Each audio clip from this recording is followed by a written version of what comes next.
जय हिंद दोस्तों, मेरा नाम है मनोवर चौहान और आप देख रहे हैं न्यूज़ निवारण टीवी।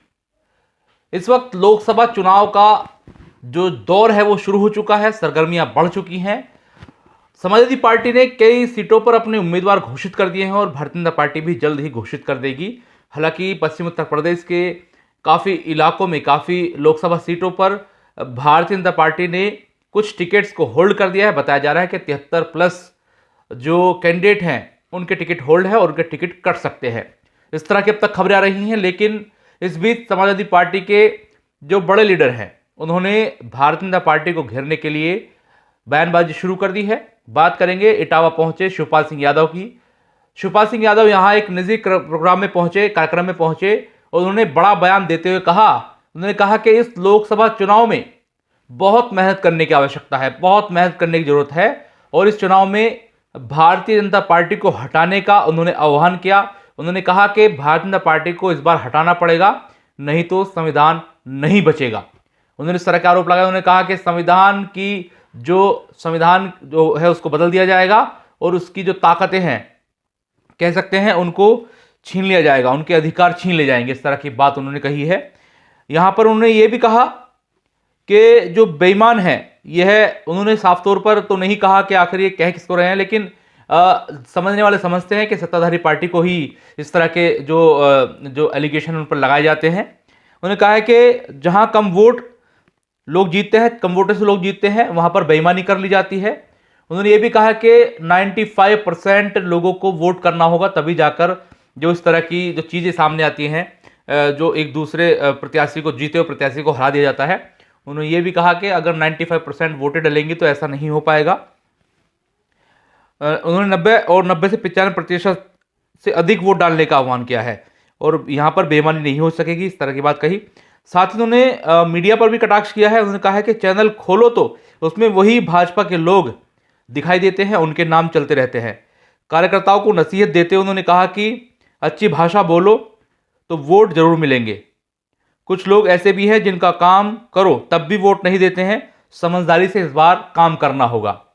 उन्होंने ये तो नहीं कहा कि वो किसको कह रहे हैं, लेकिन ये माना जा रहा है कि जो जिस तरीके से समाजवादी पार्टी के लोग टूट टूट कर भारतीय जनता पार्टी के पास जा रहे हैं, तो इनका शायद ये कहना है कि उन लोगों के काम किए गए, उनको पद दिए गए, उनको टिकट दिए गए, बावजूद इसके वो समाजवादी पार्टी को छोड़कर भारतीय जनता पार्टी या उनके विचारधारा से प्रभावित हुए और वहाँ चले गए हैं।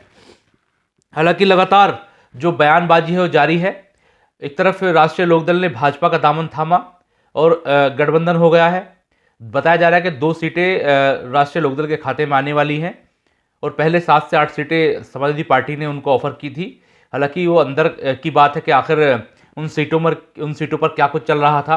बताया यहाँ तक जाता है कि लोकदल के सिंबल पर समाजवादी पार्टी के नेताओं को लड़ाने का प्लान था, शायद ये भी वजह हो सकती है। इसके अलावा भारतीय जनता पार्टी ने भी अपने पत्ते खोलने शुरू कर दिए हैं। बैठकों का दौर प्रतिदिन जारी है, मंथन जारी है और भाजपा का एजेंडा है कि 400 प्लस वो सीटें इस बार प्राप्त करें और एक बार फिर नरेंद्र मोदी के नेतृत्व में तिबारा सरकार बने। इस तरह की जो कहीं ना कहीं रणनीति है, भाजपा उस पर काम कर रही है। बूथ पर काफ़ी मजबूत भाजपा दिखाई देती है। और अगर कांग्रेस की बात कर ली जाए तो कांग्रेस उत्तर प्रदेश में काफ़ी पिछड़ी हुई है, जनाधार बेहतर नहीं है और समाजवादी पार्टी का शायद कांग्रेस को इसलिए यहाँ पर साथ लेना पड़ रहा है। बहुत कम सीटें ऑफर हुई हैं।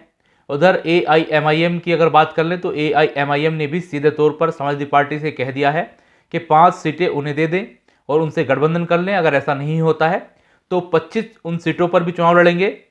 जो मुस्लिम इलाकों में, मुस्लिम बहुल इलाकों में सीटें हैं, उन पर AIMIM चुनाव लड़ेगी और कहीं ना कहीं इसका नुकसान इंडिया अलायंस को हो सकता है।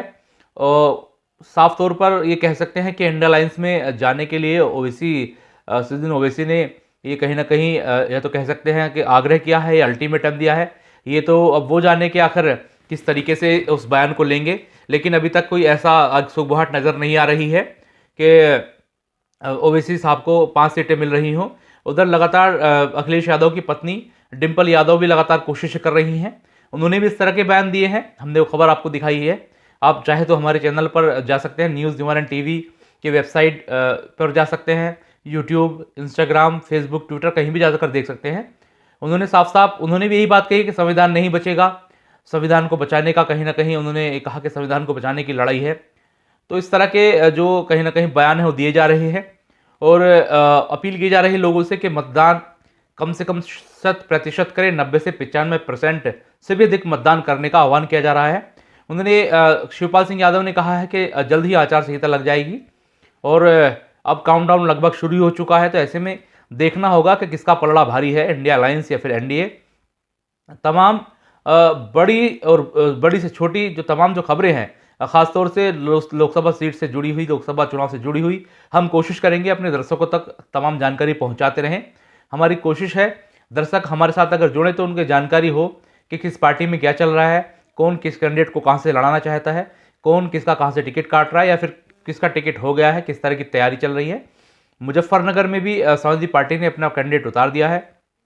उधर अभी भारतीय जनता पार्टी वहाँ कैंडिडेट नहीं उतार पाई है।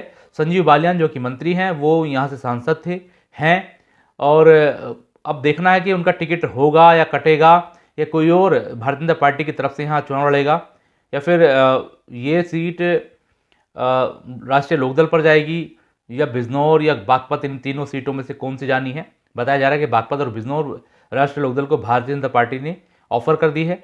तो तमाम सीटों पर किस तरह की अपडेट है, किस तरह की गहमा गहमी है, आपको बताते रहेंगे। फिलहाल मैं लूँगा आपसे इजाज़त। जय हिंद।